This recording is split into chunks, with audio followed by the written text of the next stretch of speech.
Assalamualaikum warahmatullahi wabarakatuh.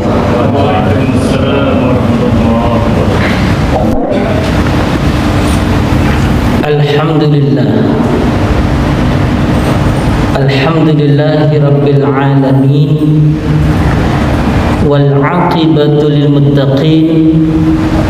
Wala 'udwana illa 'alal zalimin. Asyhadu an la ilaha illallah wa asyhadu anna Muhammadan abduhu wa rasuluh.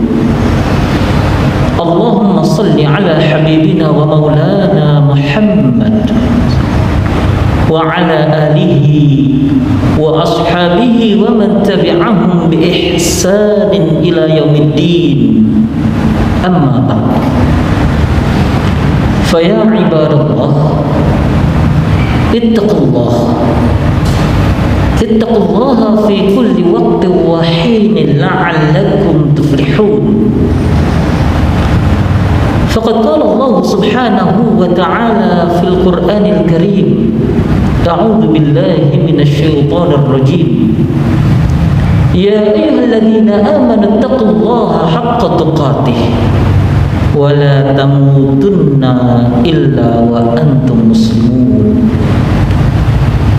فقال الله سبحانه وتعالى في سورة أخرى بسم الله الرحمن الرحيم يا أيتها النفس المطمئنة ارجعي إلى ربك راضية مرضية فادخلي في عبادي وادخلي جنتي.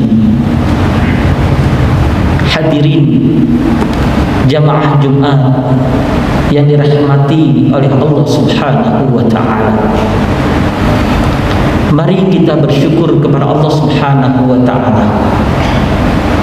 Hingga saat ini Allah masih memberikan kesempatan kepada kita dalam bentuk kehidupan, kesehatan, dan banyak lagi karunia Allah Subhanahu wa ta'ala yang tidak bisa kita sebutkan dan tidak bisa kita hitung. Karena begitu besarnya nikmat yang Allah Subhanahu wa ta'ala berikan kepada kita, maka seyogyanya bagi kita untuk senantiasa bersyukur kepada Allah Subhanahu wa ta'ala dengan sebenar-benarnya syukur. Karena dengan cara inilah kita berusaha untuk menjadikan kehidupan kita kehidupan yang memberikan kebahagiaan bagi kita di dunia dan di akhirat. Dengan cara inilah kita membuktikan kepada Allah Subhanahu wa ta'ala bahwa dialah yang memberikan kehidupan kepada kita dan dialah yang pada akhirnya akan mematikan kita. Maka semoga sikap syukur kita kepada Allah Subhanahu wa ta'ala menjadikan kita hamba-hamba yang bertakwa kepada Allah Subhanahu wa ta'ala, hamba-hamba yang dicintai oleh Allah Subhanahu wa ta'ala, dan kita dikumpulkan kembali di dalam jannahnya Allah yang penuh dengan kenikmatan. Salawat serta salam kepada Rasulullah sallallahu alaihi wasallam. Dengan kelemah lembutan Rasulullah berdakwah hingga berbagai macam perjuangan serta pengorbanan yang dilakukan oleh Rasulullah SAW tidak terbayang dalam kehidupan kita hari ini. Tetesan keringat dan darah Rasulullah SAW adalah sebuah perjuangan untuk menggapai ridha Allah Subhanahu wa ta'ala. Adalah sebuah perjuangan karena kisah kasih sayangnya terhadap umatnya yang sangat dicintainya. Hingga hari ini kita termasuk umat yang merasakan betul nikmatnya keimanan dan keislaman yang tertanam di dalam hati dan jiwa kita. Mudah-mudahan Allah Subhanahu wa ta'ala memberikan kesempatan kepada kita untuk berkumpul dengan Rasulullah SAW di jannahnya, dan kelak kita mendapatkan syafaat beliau hingga kita mendapatkan indahnya kehidupan bersama dengan orang-orang yang Allah cintai. Hadirin jamaah Jumat rahimakumullah, Allah Subhanahu wa ta'ala menyampaikan kepada kita di dalam surat At-Tin Laqad khalaqnal insana fi ahsani taqwim. Sungguh kami telah menciptakan manusia dalam wujud yang paling sempurna, yang paling kokoh. Dan manusia ini Allah Subhanahu wa ta'ala telah berikan dalam kehidupannya dengan dua dimensi. Yang pertama yang kita sebut dengan jasmani, yaitu fisik. Dari ujung rambut kita hingga ujung kaki kita adalah ciptaan Allah Subhanahu wa ta'ala. Dan Allah Subhanahu wa ta'ala memberikannya kepada kita dengan kasih sayang, sehingga tidak ada alasan bagi kita kecuali kita bersyukur atas karunia kesehatan jasmani yang kita miliki hari ini. Allah memberikan kepada kita makanan untuk kita makan hingga kita bisa melanjutkan kehidupan. Allah Subhanahu wa ta'ala memberikan kita tangan, kaki bergerak untuk memenuhi kebutuhan-kebutuhan kita. Dan ini adalah dimensi jasmani. Namun ada yang lebih penting daripada hanya dimensi jasmani, dan ada yang lebih penting daripada hanya kebutuhan-kebutuhan fisik yang kita sebut dengan rohani atau yang kita sebut dengan jiwa. Di dalam kehidupan kita ini sesungguhnya Allah Subhanahu wa ta'ala telah memberikan dua potensi agar kita memiliki kebaikan dan menjauhi keburukan, dan semuanya letaknya adalah pada jiwa manusia. Allah Subhanahu wa ta'ala menyampaikan di dalam Al-Quran, wa nafsin wa ma sawwaha, dan demi jiwa yang Allah sempurnakan, fa'alhamaha fujuraha wa taqwaha.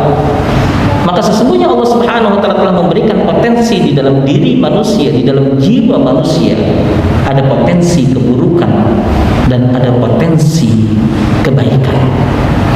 Qad aflaha man zakkaha wa qad khaba man dassaha. Sungguh menjadi manusia yang gagal apabila dia menginjak-injak dari kejiwaannya, dan sungguh dia akan menjadi manusia yang beruntung apabila dia menjaga dan mensucikan jiwanya. Maka ketika kita lihat hari ini ujian Allah Subhanahu wa ta'ala begitu bertubi-tubi, jikalau kita lihat konsekuensinya hanya pada jasad-jasad kita, barangkali ada di antara kita yang meninggalkan dunia ini dengan ujian Allah Subhanahu wa ta'ala. Tapi sesungguhnya jasad-jasad itu memang pada akhirnya akan kembali ke tanah, karena kita diciptakan oleh Allah Subhanahu wa ta'ala dari tanah. Tapi yang terpenting adalah bagaimana pengembalian kita, pengembalian yang diridhoi oleh Allah Subhanahu wa ta'ala. Maka Allah Subhanahu wa ta'ala menyampaikan di dalam surat Al-Fajr ayat 27 hingga 30, ya ayyatuhan nafsul mutmainnah irji'i ila rabbiki radiyatan mardiyah fadkhuli fi ibadi wadkhuli jannati. Yang Allah Subhanahu wa ta'ala tidak memanggil jasad-jasad kita, ya ayyuhal jasad, ya ayyuhal jasad al-mutmain, tapi Allah Subhanahu wa ta'ala memanggilnya dengan ya ayyatuhan nafsul mutmainnah. Maka setiap apa yang telah kita lakukan di dunia ini, pada akhirnya jiwa kita akan melewati perjalanan yang cukup panjang, hingga nanti Allah Subhanahu wa ta'ala akan mengumpulkan antara ruh ataupun jiwa kita dengan jasad kita, sebagaimana yang direkam di dalam surat At-Takwir.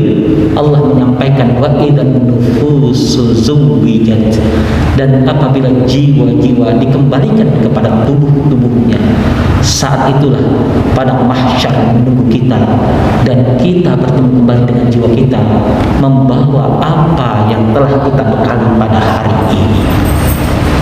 Maka mari pada kesempatan ujian yang Allah Subhanahu wa ta'ala berikan kepada kita saat ini, kita berusaha untuk menjaga kebersihan jiwa kita, kita menjaga kekuatan jiwa kita, kita berusaha untuk menjaga kesehatan pikiran kita, Dan ini sedikitnya ada beberapa langkah agar kita memiliki kesehatan dan kekuatan jiwa. Yang pertama yang kita sebut dengan al-iladul iman. Bagaimana berusaha kita untuk membersihkan jiwa kita dengan pendekatan keimanan kita kepada Allah Subhanahu wa taala. Mari kita perhatikan bagaimana selama ini kita punya hati ataupun jiwa, kita tancapkan keimanan kita. Apakah dari sumber-sumber yang benar? Apakah dari tempat-tempat yang benar? Apakah dari informasi-informasi yang benar? Jikalau kita selama ini telah menancapkan keimanan ke dalam hati kita dari orang-orang yang soleh, dari hadis-hadis Rasul, dari ayat-ayat Al-Quran, maka barangkali keimanan yang tertancap di dalam diri kita adalah keimanan yang benar. Dan keimanan yang benar inilah yang akan menguatkan jiwa-jiwa kita dalam setiap langkah kaki kehidupan. Namun jika hari ini kita tidak pernah memperhatikan bagaimana menanamkan dan menancapkan keimanan di dalam diri kita, kita menanamkan dan meyakinkannya melalui hanya informasi-informasi orang-orang yang tidak bertanggung jawab, orang-orang yang jauh dari Allah Subhanahu wa taala. Bagaimana ketika kita menghadap Allah, sedangkan keimanan kita ternyata dari sumber yang salah? Bukankah itu menjadikan sebuah kerugian yang menyesalkan? Pendekatan yang kedua, bagaimana kita membangun jiwa kita agar menjadi jiwa yang kuat dan kokoh, yang kita sebut dengan al-ilaju bil ibadat. Kita selalu berusaha untuk memperbaiki jiwa-jiwa kita dengan ibadah-ibadah kepada Allah Subhanahu wa taala yang sesuai dengan tuntunannya. Salat-salat kita jaga, zikir-zikir kita jaga, bacaan Quran kita lakukan dengan sebaik-baiknya. Dengan cara ini kita mampu menumbuhkan jiwa kita menjadi jiwa yang kuat dan kokoh. Yang ketiga, al-ilaju bisuluki aw bil akhlaq. Kita harus berusaha bagaimana untuk membersihkan jiwa kita dari hal-hal yang tidak kita inginkan dengan suluk yang baik atau akhlak yang baik, sikap yang baik. Karena dengan cara itulah mudah-mudahan kita mendapatkan jiwa kita tumbuh dengan kokoh dan baik.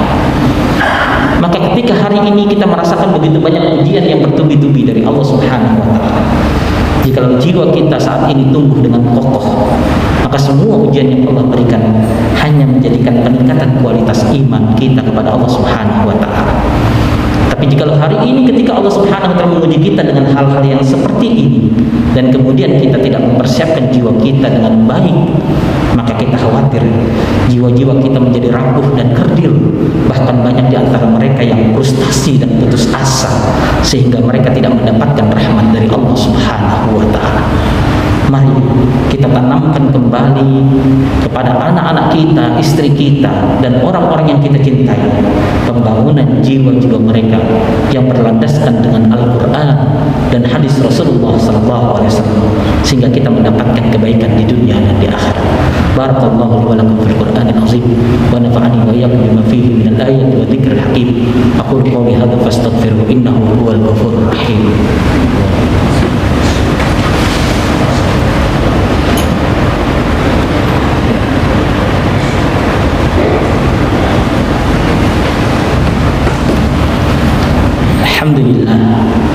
Alhamdulillah rabbil alamin wa bihi nasta'in ala umuri dunya waddin wassalatu wassalamu ala asyrafil anbiya'i wal mursalin wa ala alihi wa sahbihi ajma'in, amma ba'd.